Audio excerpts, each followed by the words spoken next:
북이스라엘 이제 호세아라는 왕 시대 망했죠. 아수르에게 BC 722년에 망했는데 그때 이제 활동하던 선지자, 다시 말하면 이렇게 막 움직이면서 활동을 했던 선지자는 이제 엘리야, 엘리사고 그것을 글로 남겨놓은 선지자 중에는 이제 아모스, 호세아 이제 이런 선지자가 있습니다. 그래서 지금 어제 이제 아모스에 대해서 봤고 오늘 북이스라엘에서 활동했던 호세아에 대해서 볼 거고요. 그리고 나면 그 밑으로 남유다에서 또 히스기야하고 요시야 시대 때 활동했던 아수르하고 멸망할 때 그 시점에서 요엘, 미가, 이사야 이런 선지자가 있어서 오늘은 어제 아모스 받고 오늘 호세아랑 다음에 남유다에서 그 당시 함께 활동했던 선지자인 요엘하고 미가 이렇게 세 선지자를 함께 좀 살펴보도록 하려고 합니다. 시간 되는 데까지 좀 한번 해보겠습니다. 구약성경 1257쪽 보시겠습니다. 호세아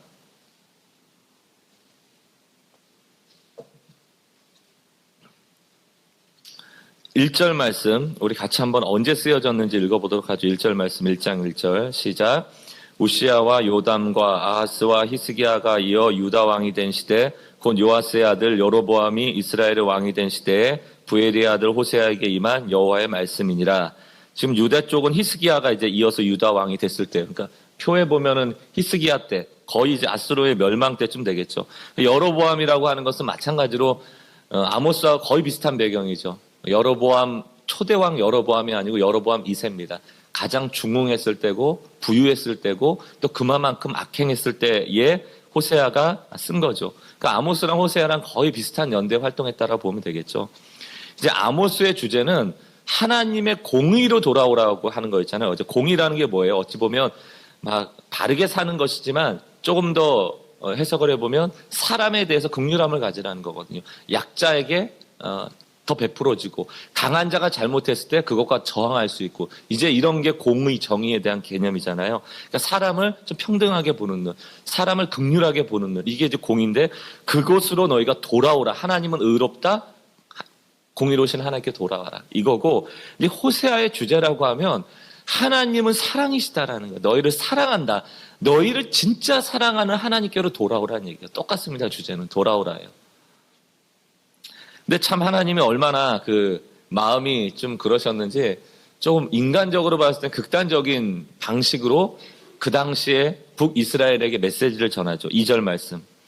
여호와께서 처음 호세아에게 말씀하실 때 여호와께서 호세아에게 이르시되 너는 가서 음란한 여자를 맞이하여 음란한 자식들을 낳으라. 이 나라가 여호와를 떠나 크게 음란함이니라 하시니. 3절 이에 그가 가서 디블라임의 딸 고멜을 맞이하였더니 고멜이 임신하여 아들을 낳으며 여호와께서 호세아에게 이르시되 그의 이름을 이스르엘이라 하라. 조금 후에 내가 이스라엘의 피를 예후의 집에 갚으며 이스라엘 족속의 나라를 피할 것이라. 이스르엘 그러면 이제 흩을 거란 얘기예요. 흩어버리겠다 이제 이런 얘기입니다. 좋은 이름입니까? 아니죠. 지금 상황이 어때요? 호세아라는 선지자를 세우고 음란한 여자인 고멜과 결혼하게 하는 거 이거 자체가 뭡니까? 지금 누가 호세아가 누구를 상징하고 있는 거예요? 지금 여호와를 상징하고 있는 거고 북이스라엘을 내가 아내와 같이 자녀와 같이 아꼈는데 그가 남편을 떠난 그런 존재로서의 그림 언어를 보여주는 거죠. 그리고 그들이 낳는 열매, 그들이 낳는 자녀를 이름을 지으면서 뭐예요? 너에겐 소망 없음. 하나님 너희를 버렸음. 너희가 지금 잘못하고 있음. 그러므로 너희는 돌아와야 된다는 메시지를 고멜이라는 여자 또 그를 통하여 낳는 자녀를 통하여서 이스라엘에게 메시지를 주는 거예요. 6절 말씀 보세요. 고멜이 또 임신하여 딸을 낳으며 여호와께서 호세아에게 이르시되 그의 이름을 로루하마라 하라. 내가 다시는 이스라엘 족속을 긍휼히 여기지 않겠다.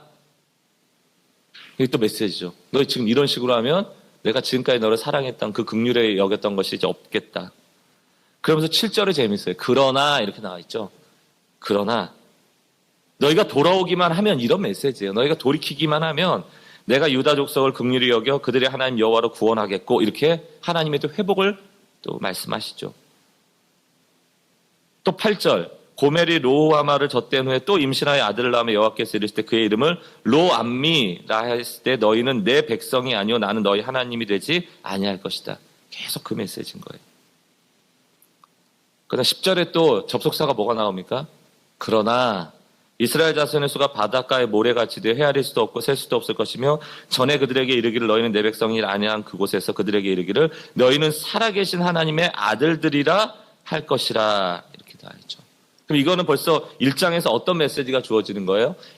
북이스라엘의 지금 상황, 그러나 너희가 돌이키기만 한다면 다시금 하나님께서 회복시켜 주실 것임을 여기서 다 말씀하고 있는 거죠.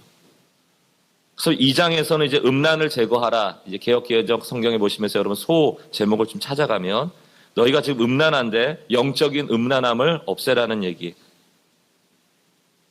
또 14절에 보시면 그럼에도 불구하고 여전히 나는 너를 사랑하고 있다.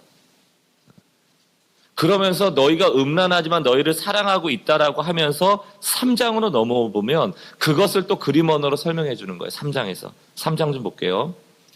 우리 5절까지 같이 한 절씩 교독해 보겠습니다. 3장 1절부터 5절까지. 제가 1절 먼저 읽겠습니다.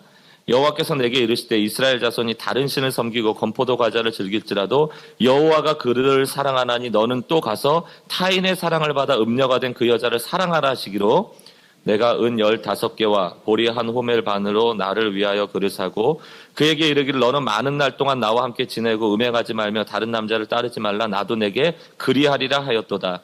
이스라엘 자손들이 많은 날 동안 왕도 없고 지도자도 없고 제사도 없고 주상도 없고 예봇도 없고 드라빔도 없이 지내다가 같이 있습니다. 그 후에 이스라엘 자손이 돌아와서 그들의 하나님 여호와와 그들의 왕 다윗을 찾고 마지막 날에는 여호와를 경외함으로 여호와와 그의 은총으로 나아가리라.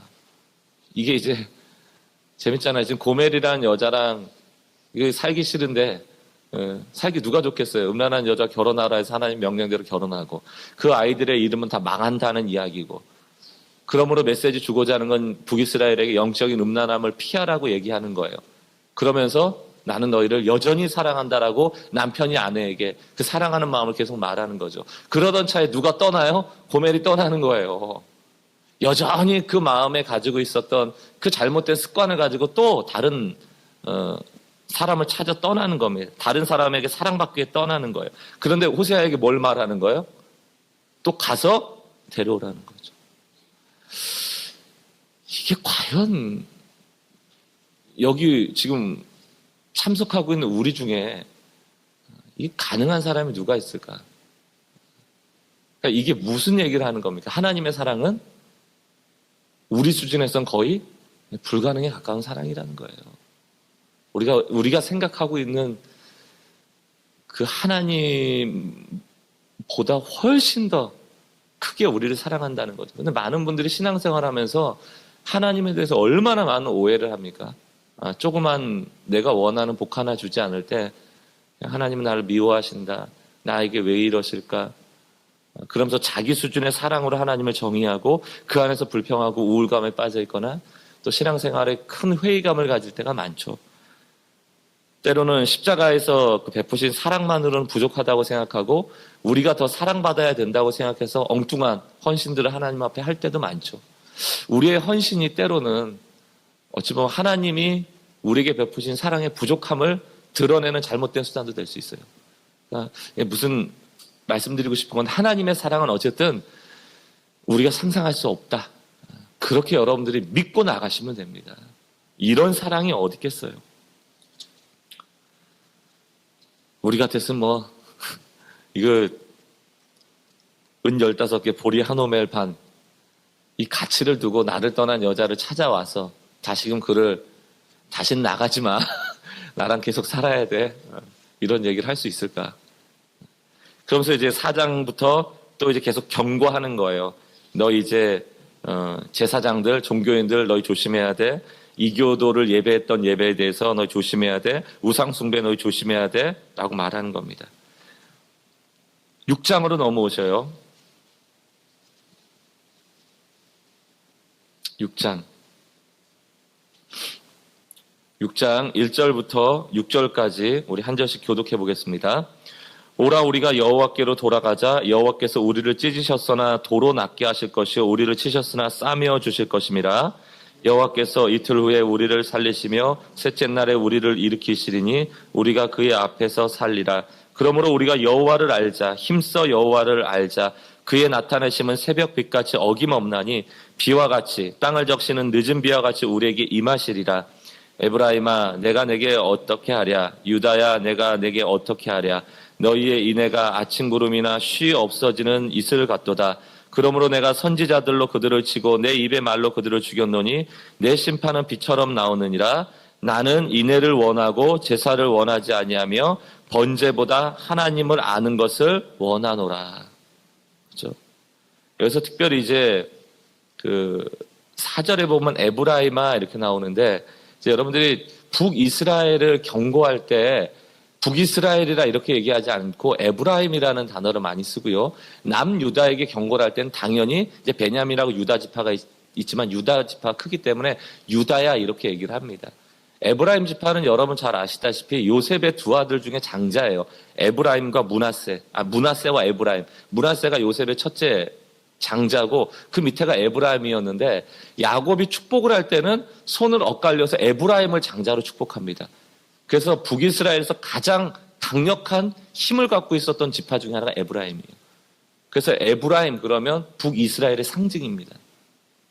그래서 지금 호세아가 에브라임과 또 그 유다에 대해서도 함께 예언을 하고 있는 거죠. 그래서 6절에 이게 뭐 호세아서의 주제죠. 6장 1절하고 6절. 너희가 내게 돌아오라. 그가 찢으셨으나 도로 낫게 할 것이다 라는 것이고, 6절 말씀 나는 인애를 원하고 제사를 원하지 않고 번제보다 하나님 원하는 것을 안다. 이게 다 오늘날 우리에게 적용되는 말씀 아니에요? 오늘날로 치자면 제사라는 게 뭐예요? 번제라는 게 뭐예요? 뭐 예배죠. 그 예배라는 게 주일날 혹은 새벽에 뭐 수요일에 이렇게 와서 하는 공적인 예배도 있지만, 우리의 삶의 순간순간에 우리가 하나님을 찾을 때 있잖아요. 또 이 중에 뭐 큐티를 오랫동안 하신 분들, 아니면 기도 생활을 30분씩 일정하게 하시는 분들, 성경 통독을 하시는 분들, 아니면 큐티를 하시는 분들, 뭐 다양한 활동들, 또 혹은 봉사하시는 분들, 사역하시는 분들, 아마 그게 하나님 앞에서 드리는, 여러분들이 하나님을 위하여 하는 영적인 활동들일 텐데, 오늘 이 말씀을 보면 그 전제가 뭡니까? 너희가 그 모든 영적 활동에 하나님을 사랑하는 마음과 그 하나님을 아는 지식을 가지고 해야 된다는 메시지예요. 만약에 하나님과 관계없는 혹은 하나님을 모른 채 어떤 목표를 위해서, 자기 성취를 위해서 너희가 제사하고 번제한다면 그것은 잘못된 것이다. 그것이 바로 우상을 섬기는 것이라는 거예요. 그 성취가 우상이고 나 자신의 어떤 업적이 우상이 된다는 거예요. 여러분, 종교가 우상이 됩니다. 또 종교심도 우상이 되고요. 종교 활동도 우상이 돼요. 하나님 앞에 신앙은 관계예요. 관계입니다. 잘못해도, 실수해도 그것을 하나님 아버지께 가지고 나아간다면, 그분께만 돌이킬 수 있다면 그건 관계가 있는 거예요. 그러나 번제를 드리고 제사를 드리면서 내 할 일을 다 한다고 하지만 그게 하나님과 무관한 것이라고 한다면 그것은 잘못된 것이죠. 이게 모르겠어요. 배지장 한 장 같이 앞뒤 차이 같이 아주 작은 차이라고 보기는 어렵지만 어쨌든 우리가 속기도 하고 때는 혼동하기도 하는 부분이죠. 자, 7장 8절 말씀. 이제 몇 가지 상징 언어만 좀 볼게요. 거기 뭐라고 되냐면 8절에 보면 7장 8절 에브라임은 여러 민족 가운데 혼합되니 그는 곧 뒤집지 않은 전병이다. 이제 이게 또 호세아에서 이스라엘 표현 아주 재밌는 얘기죠. 뒤집지 않은 전병. 여러분, 빈대떡 비치는데 안 뒤집어요. 그럼 어떻게 됩니까? 밑에는 새까맣게 타고 위에는 이제 설 있고 뭐 이럴 거 아니에요? 뒤집지 않으면 안 되는 거죠. 왜 뒤집지 않았을까요? 뒤집어야 된다는 걸 모르는 거예요, 지금. 여러분, 그거 뒤집어야 되는 거 알면 얼른 뒤집었겠죠. 보고 이렇게 있는 거예요. 그리고 그게 무슨 상황인지를 모르는 거예요. 그게 무슨 상황인지를 모르는 거예요. 죄에 대한 무감함. 하나님과 관계 없음에도 불구하고 번제를 드리고 제사를 지내면서 나는 여전히 잘하고 있다라고 생각하는 것. 이렇게만 하면 돼라고 하면서 그대로 두는 거예요. 나는 돌아갈 필요 없어. 난 번제 드리고 있잖아. 난 예배 드리고 있잖아. 난 회개할 게 없어. 나는 성경 읽고 있잖아. 나는 괜찮은 사람이야. 봉사하고 있잖아. 이런 거예요. 한번 자세히 보세요. 지금 밑에 타고 있지 않는지. 뭔가 균형을 잃지 않았는지. 내가 인내 없이, 내가 하나님을 아는 지식 없이 하고 있지는 않은지를 보셔야 돼요. 이게 뒤집지 않은 전병입니다. 10절 말씀 봅니다. 이스라엘의 교만은 그 얼굴에 드러났나니 그들이 이 모든 일을 당하여도 그들의 하나님 여호와께로 돌아오지 아니하며 구하지 아니하는도다. 에브라임은 어리석은 비둘기같이 지혜가 없어서 애굽을 향하여 부르짖으며 아수르로 가는도다. 하나님을 의지하지 않고 누구를 의지해요? 강대국 의지한다는 거예요. 애굽 향하여 부르짖고 아수르로 가는도다. 그러다 결국 그 강대국 아수르한테 망하는 거 아니에요? 하나님께서 줘버리죠. 자, 넘겨서 10장입니다. 10장은 저희가 그 겨울나무, 신앙의 겨울을 인정하다라고 할 때 나왔던, 인용했던 본문이기도 합니다. 주일 설교 때 10장 1절부터 3절 읽습니다. 시작. 이스라엘은 열매 맺는 무성한 포도나무라. 그 열매가 많을수록 제단을 많게 하며 그 땅이 번영할수록 주상을 아름답게 하도다. 그들이 두 마음을 품었으니 이제 벌을 받을 것이라. 하나님이 그 제단을 쳐서 깨뜨리시며 그 주상을 허시리라. 그들이 이제 이르기를 우리가 여호와를 두려워하지 아니하므로 우리에게 왕이 없거니와 왕이 우리를 위하여 무엇을 하리요 하리로다. 이게 뒤집지 않은 전병이죠. 두 마음을 가졌다는 것이죠. 그리고 10장 1절 이스라엘의 열매 맺는 무성한 포도나무라. 열매가 많을수록 우상을 향한 제단은 많아지고 그가 번영할수록 돌로 만든 주상을 더 아름답게 꾸몄다는 거 아니에요. 왜? 그 번영함과 그 풍요함이 우상이 돼버린 거. 그걸 놓치지 않고 싶은 거예요. 그러기 위해서 그것을 줄 수 있다라고 오해했던 우상들을 찾아가서 더 많이 산당을 더 많이 세우고 돌 주상들을 더 많이 만드는 거죠. 요즘으로 치면 뭘까요, 이게? 여러분들은 여러분의 풍성함과 미래를 대비하고 자녀 잘 키우고 조금 더 다른 사람보다 낫게 살기 위해서 이미 그렇게 되신 분도 있겠죠. 지금 부족한 게 뭐세요? 또 그리고 그 부족함 때문에 뭐를 의지하고 있습니까? 더 많아지기 위해서. 그게 이제 우상이에요. 왜 우리가 그걸 추구하는지 아세요? 하나님한테 가면 안 주시거든요, 그거. 하나님은 우리에게 풍요를 주시는 분은 아니에요. 우리가 원하는 풍요, 우리가 원하는 번성함을 주시는 분은 아닙니다. 복의 하나님이시죠. 주세요. 하지만 우리가 원하는 방식대로 우리의 욕심대로 주시지는 않아요. 그런데 왜 우리가 하나님 찾아가서 돈 주세요, 뭐 풍요롭게 해주세요 기도는 안 해요? 다 양심은 있거든요. 알거든요. 이게 잘못된 건 알거든요. 하나님 앞에 가봐야 받지 못하는 걸 알거든요. 만약에 그 욕심을 가지고 기도한다. 그 사람이 어쩌면 더 순수할 수도 있어요. 뭣도 모르고 하는 거니까. 근데 신앙생활 오래 하신 분들은 알긴 알아요. 아, 요거는 그래도 하나님 앞에 가져갈 건 아니다 라고 하고 포기해야 되는데 포기는 못 하겠죠. 그럼 그 뭐예요? 열심히 자기 방식대로 살아가는 거예요. 자기 방식대로 그 풍요를 유지하기 위해서 뭔가 하는 거예요. 그걸 오늘 우상이라고 얘기하는 겁니다. 여러분 돈 벌지 말라는 게 아니에요. 하지만 분명히 얘기하는 건 욕심 이상의 것을 구할 때 하나님은 경고하세요. 그것이 나만을 위한 것일 때. 이제 우리 이번 주일 또 월요일 화요일 그 뉴시티 교회 오정학 목사님 모실 텐데 그 오정학 목사님 오셔서 아마 여러분들에게 좋은 메시지를 들려주실 겁니다. 어제도 이제 저는 좀 이렇게 성도를 사랑한 건지 강사를 의심하는 건지 몰라도 어제 또 제가 찾아갔어요. 그 바쁜 시간에 그 목사님도 바쁘시고 한데 찾아가서 우리 교회 이러고 있습니다. 정확하게 메시지를 전해주셔야 된다고. 그랬더니 뭐 같이 담소를 나누는 동안 어제 나눴던 얘기들을 교인들에게 들려주면 참 좋겠다라는 생각을 했어요. 그런 맥락, 오늘 방금 얘기 나눴던 것처럼 그리스도인, 좋은 그리스도인, 또 하나님 앞에 부름받은 그리스도인, 하나님께 부름받은 교회가 어떠해야 되는가에 대해서 우리가 쭉 2년 동안 고민해왔던 얘기를 아마 이렇게 정리해 주시는 시간이 될 수 있을 거라고 생각이 듭니다. 하나님께서 우리에게 원하시는 삶을 어제 그 오정영 목사님하고 나누다가 참 저에게 인사이트가 왔던 게 그 삶은 내가 잘 되는 삶이 아니에요. 남을 잘 되게 하는 삶이에요. 그럼 우리는 항상 전제가 있죠. 내가 잘 돼야 남을 잘 되게 하죠. 이것 때문에 망하는 거예요, 우리가. 정작 잘 되고 나면 어떤 마음이 생겨요? 절대 남을 잘 되게 하지 않는다니까요. 이게 우리의 욕심이고 인간성이라는 걸 여러분 스스로 아셔야 돼요. 나에게 풍성함이 주어졌을 때 나는 절대로 남을 잘 되게 하지 않아. 이게 우리예요. 풍성해지는 과정 속에서 잘 되게 해야 돼요, 남을. 또는 힘들어도 잘 되게 해야 돼요. 이게 그리스도인입니다. 예수님이 왕으로 인정받은 다음에 십자가에 가셨어요? 예수님이 자기 자신이 대단한 존재임을 인정받은 다음에 십자가로 가셨어요?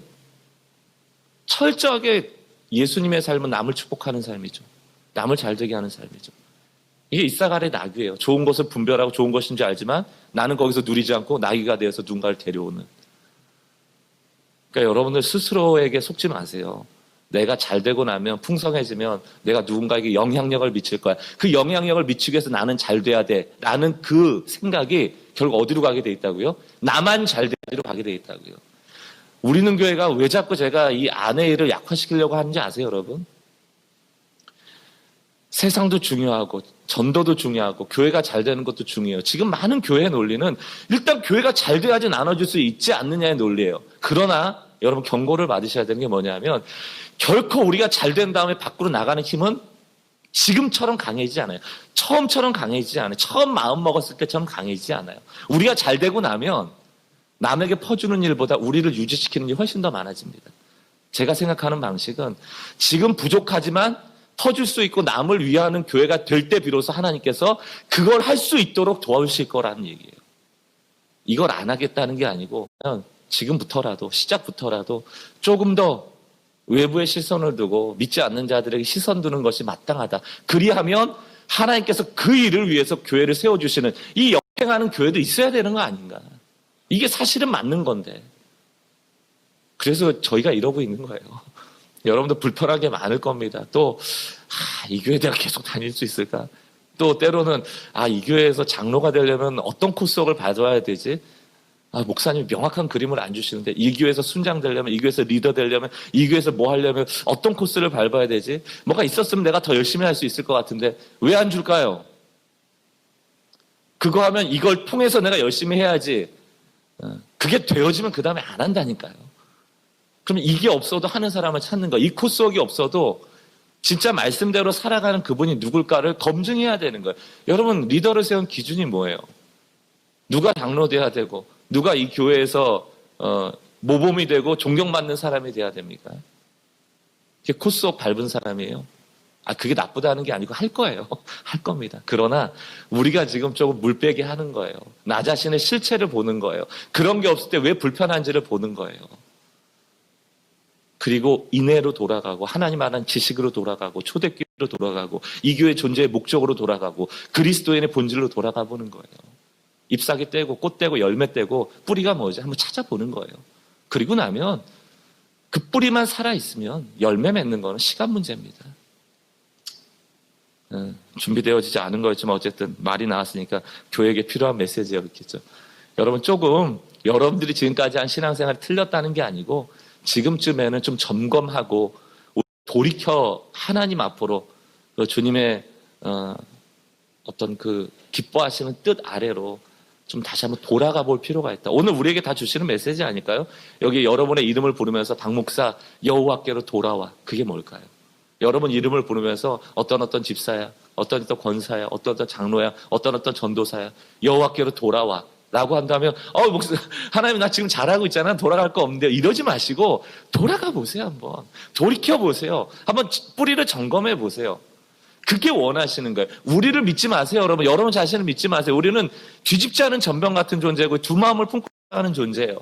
우리 믿다 큰일 납니다, 여러분. 말씀대로, 오늘 호세아에게 주시는 말씀이, 우리가 이 시간에 읽는 말씀이라면 이것은 북이스라엘을 향한 말씀이기도 하지만 오늘 이 도시 안에 수많은 우상 앞에 풍요를 구하며 살아가는 우리가 훨씬 더 시급하게 받아야 될 메시지예요.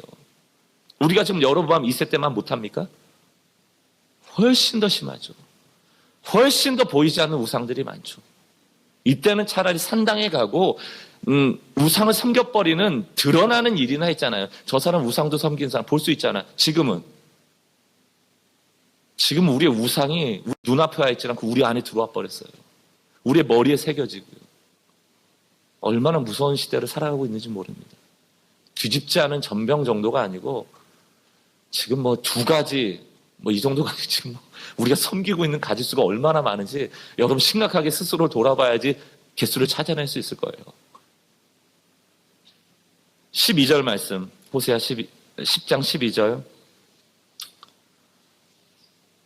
우리 같이 한번 12절 말씀 읽겠습니다. 시작. 너희가 자기를 위하여 공의를 심고 인애를 거두라. 너희 묵은 땅을 기경하라. 지금이 곧 여호와를 찾을 때니 마침내 여호와께서 오사 공의를 비처럼 너희에게 내리시리라. 이게 뭐예요 결국?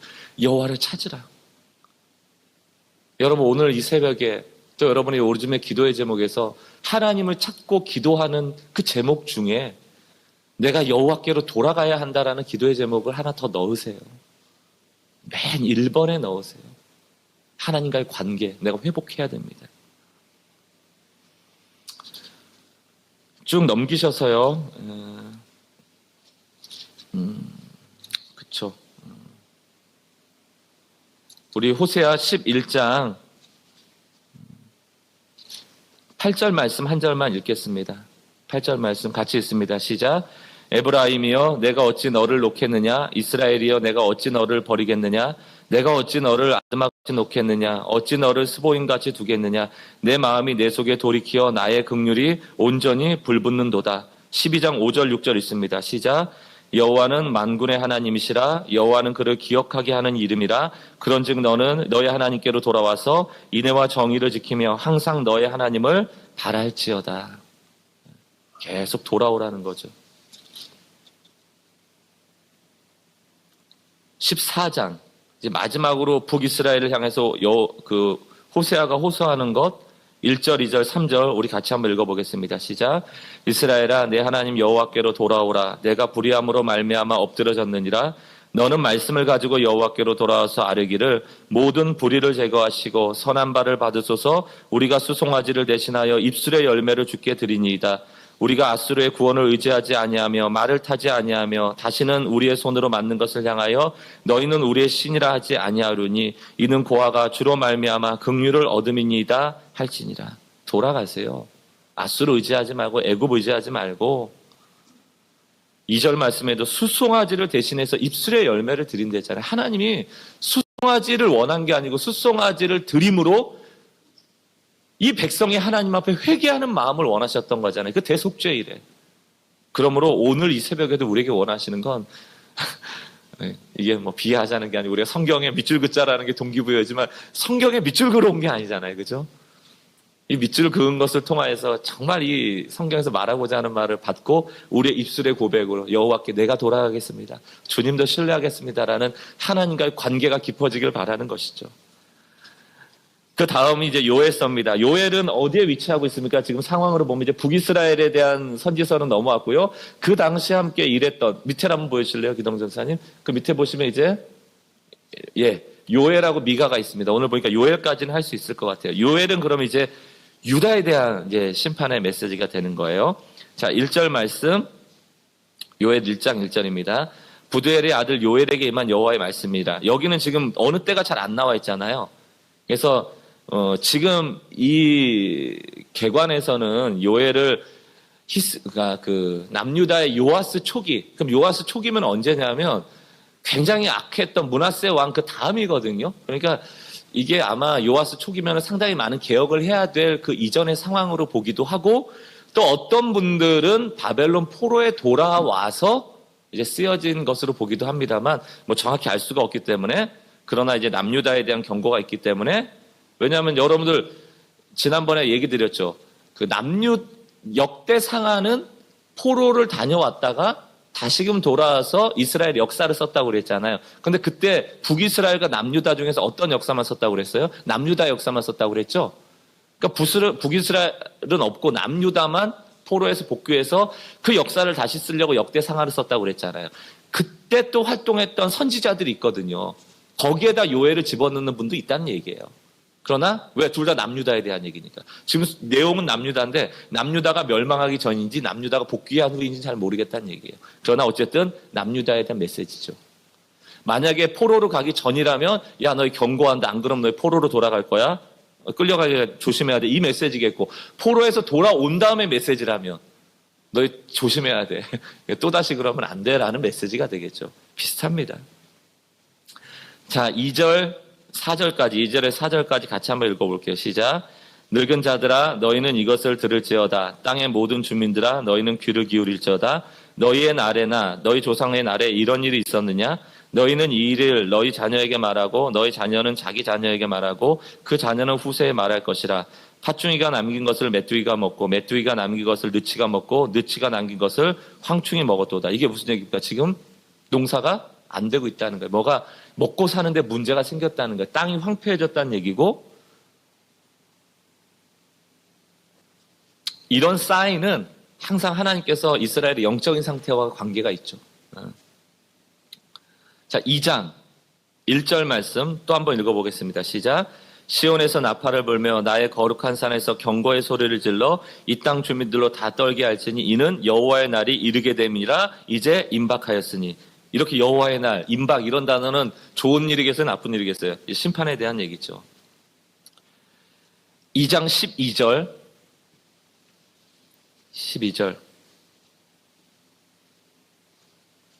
12절부터 14절까지 같이 한번 읽겠습니다. 시작.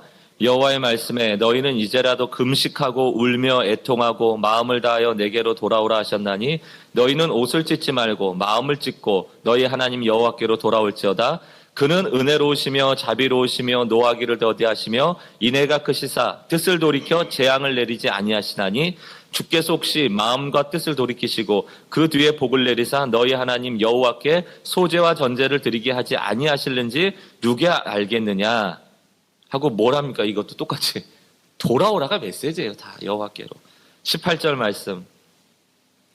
그때에 너희가 돌아온다면 여호와께서 자기의 땅을 극진히 사랑하시어 그의 백성을 불쌍히 여기실 것이라 얘기죠.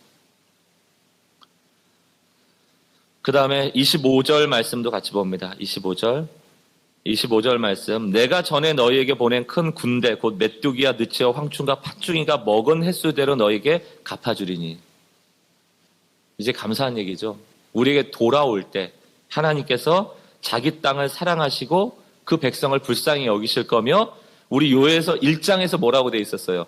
이렇게 극심한 가뭄과 황폐했을 때가 없었다. 우리 자녀에게 이때를 얘기하고 그 자녀의 자녀에게 얘기할 정도로 굉장히 힘든 때였다. 메뚜기가 황충과 느치가 팥중이가 막 곡식을 다 갉아먹고 그럴 때의 시절을 보냈지만 너희가 여호와께로 돌아오면 그때 손해봤던 모든 손해, 그때를 기억할 수 없을 정도로 내가 다 보상하겠다는 얘기예요. 그럼 이 메시지는 뭡니까? 이 땅의 소산에, 이 땅의 열매가 누구로부터 오는 것을 알게 하겠다? 여호와께로부터 오는 것을 알게 하겠다는 얘기예요. 우리의 복이 어디로부터 오는가? 그 진정한 복을 알게 하겠다라는 것입니다. 26절 말씀 26절. 너희는 먹되 풍족히 먹고 너에게 놀라운 일을 행하신 너희 하나님 여호와 이름을 찬송할 것이라 내 백성이 영원히 수치를 당하지 아니하리로다. 그런즉 내가 이스라엘 가운데 있어 너희 하나님 여호와가 되고도 다른 이가 없는 줄 너희가 알 것이라 내 백성이 영원히 수치를 당하지 아니하리로다. 사랑하는 성도 여러분, 한번 언젠가는 여호와께 돌아가는 결단이 필요합니다. 그러니까 우리가 이게 악순환인데요.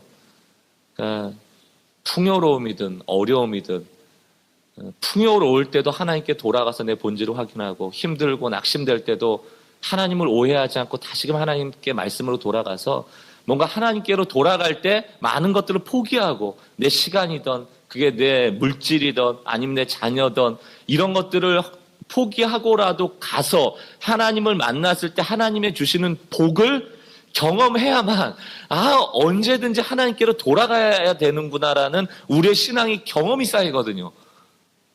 근데 그 간증이 없는 거예요. 그 증거를 가진 자들이 적어지다 보니까 두 가지 마음으로 신앙생활하는 사람들이 많아질 수밖에 없는 거예요.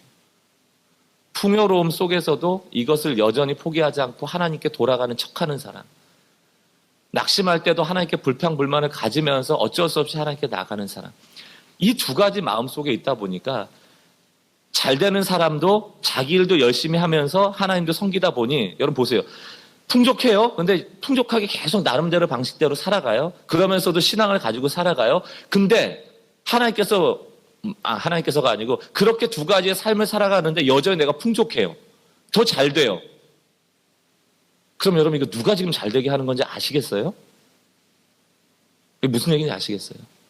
무언가를 끊었을 때, 하나님께 올인했을 때 우리가 그때서야 비로소 나는 진짜 이건 내 힘이 아니야, 이건 하나님께서 하신 것이야 라고 분명히 얘기할 수 있는 간증이 있어야 되는데, 그게 증거가 돼서 내 삶이 하나님께로 늘 힘들 때마다 나갈 수 있는 어떤 기준이 있어야 되는데, 이것도 하고 저것도 하다 보니까 잘 돼도 누가 잘 되게 하는지, 못 돼도 무엇 때문에 못 되는지에 대해서 분별력을 상실했다는 얘기예요. 이게 두 가지 마음을 갖는 가장 어찌 보면 폐해입니다. 우리에게 있어서. 대부분 모르겠죠. 잘 됐을 때는 내 탓하겠고 잘 안 되면 하나님 탓하겠지만 어쨌든. 그래서 때로는 우리가 인생에 있어서 여러분 뭐 직업을 그만두고 이러는 맥락의 얘기는 아니에요. 그러나 내가 추구하고 있는 것들을 한 번쯤은 이렇게 끊어낼 필요가 있습니다. 없어도 가능하구나를 한번 검증할 필요가 있어요. 자녀의 문제도 그렇고 경제의 문제도 그렇고 관계의 문제도 그렇고. 28절 말씀, 이게 이제 요엘서의 굉장히 중요한 이슈죠.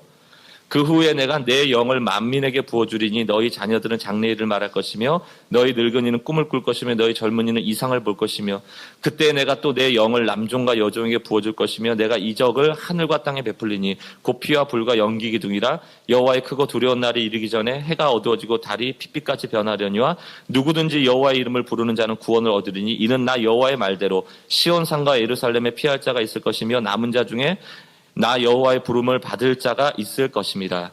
이게 이제 요엘에서 어디에 나오는 거예요? 사도행전에 요엘의 이상이 나오면서 성령을 만민에게 부어주겠다는 예언이 성취되어지는 것들이 있죠. 여러분 성령을 어떻게 이해하시는지 모르겠어요. 성령이 왜 그냥 예수님 이 십자가에 달려 돌아가시고 이제 예수님이 하나님 우편에 가시고 그럼 구원했으면 됐잖아요. 예수 이름 믿으면 되잖아요. 근데 왜 성령이 필요할까요? 그래서 우리는 이제 성령을 자꾸 소유하려고 하고 좀 큰 성령, 작은 성령, 무슨 큰 무당, 작은 무당처럼 뭐 이렇게 막 자기의 영성을 가지고 성령을 막 평가하기도 하고요. 뭐 내가 더 센 성령이 있고 저 사람 작은 성령이 있다는 듯이 그 신앙을 자랑하는 사람도 있고요. 그래서 예언하는 사람이 특별한 성령을 가진 것처럼 오해하는 사람도 있고 하지만 성령 왜 주셨을까요? 원리가 너무 간단해요. 우리 사랑하셔서 주신 거예요. 너와 함께하고 싶어서 성령이 오신 거지 여러분이 성령을 취한 게 아니거든요. 우리의 소유가 아니고 우리가 성령의 소유라는 것을 알려주시는데 우리를 성령 안에 넣지 않고 성령이 우리 안에 들어오신 거죠. 여러분 신앙의 관계라는 걸 잘 이해하셔야 돼요. 성령이 왜 우리 안에 오셨을까? 지금처럼 성령을 방치하고 그분과 대화하지 않고 그분의 뜻을 분별하지 않고 그분의 음성을 무시하고 그분이 우리와 함께 하시는 것을 보지 못하고 마치 주변에 아무도 보는 사람 없으니까 마음대로 내가 행하고 마음대로 욕하고 마음대로 도둑질하고 그러다 성령을 무시하는 거 아니에요? 성령이 보고 계시는데 왜 신약 성경에서 음행을 더 큰 죄로 간주합니까? 그건 육신에 짓는 죄이기 때문에. 왜? 우리의 육신을 뭐라고 평가하고 있기 때문에 성령이 거하시는 성전으로 보고 있기 때문이에요. 네, 늘 자동차 타고 다닐 때 우리 아버님 옆에 딱 타시면 아무리 힘든 일 있어도 욕 안 해요. 과속운전도 안 해요. 굉장히 조심합니다. 아버님 불편하실까봐. 성령을 모시고 산다는 것. 성령이 우리 가운데 오셨다는 건 우리와 교제하기를 원하시는 거죠. 여러분 힘든 상황 속에서 성령이 주시는 음성이 있어요? 성령께서 주시는 말씀이 떠오르는 게 있습니까? 그럼 우리가 성령과 교제하고 살아가고 있는 거예요. 근데 어떤 어려운 상황이 왔을 때 전화기 드시는 분 계세요? 성령 없는 겁니다, 지금. 없는 건 아니고 성령과 교제 없는 듯이 사는 분들이에요.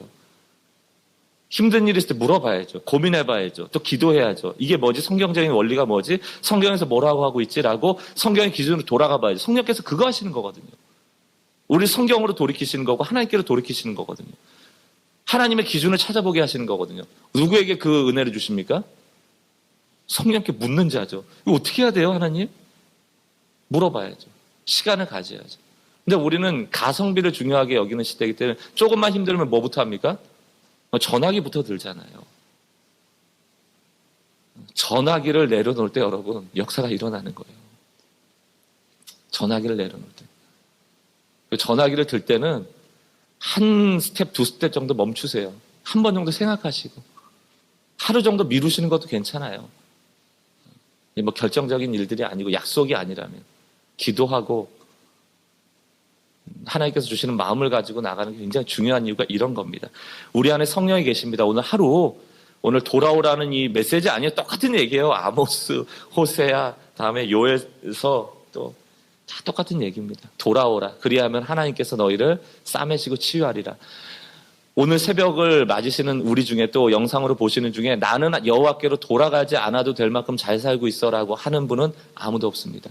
오늘 이 순간 나를 돌아보고 여호와께 돌아갈 기도의 제목들을 찾으시고 그것을 가지고 하나님 앞에 기도하고 오늘 하루 사시는 동안 어떤 어려움이 올 때 전화 수화기 내려놓고 성령께 10분이라도 기도하고 오늘의 말씀을 떠올려 보신다면 하나님이 올바른 길로 인도하실 거예요.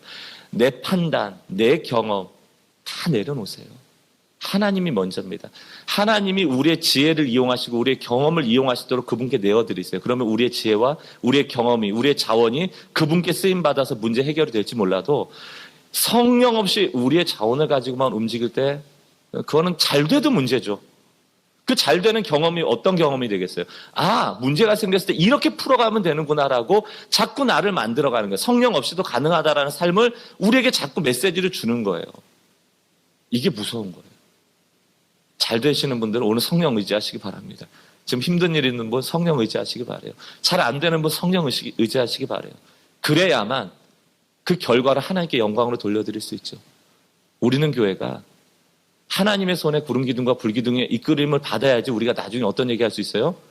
와, 진짜 이놈의 교회는 모르겠네. 어쩜 이렇게, 왜 이 교회는 이래?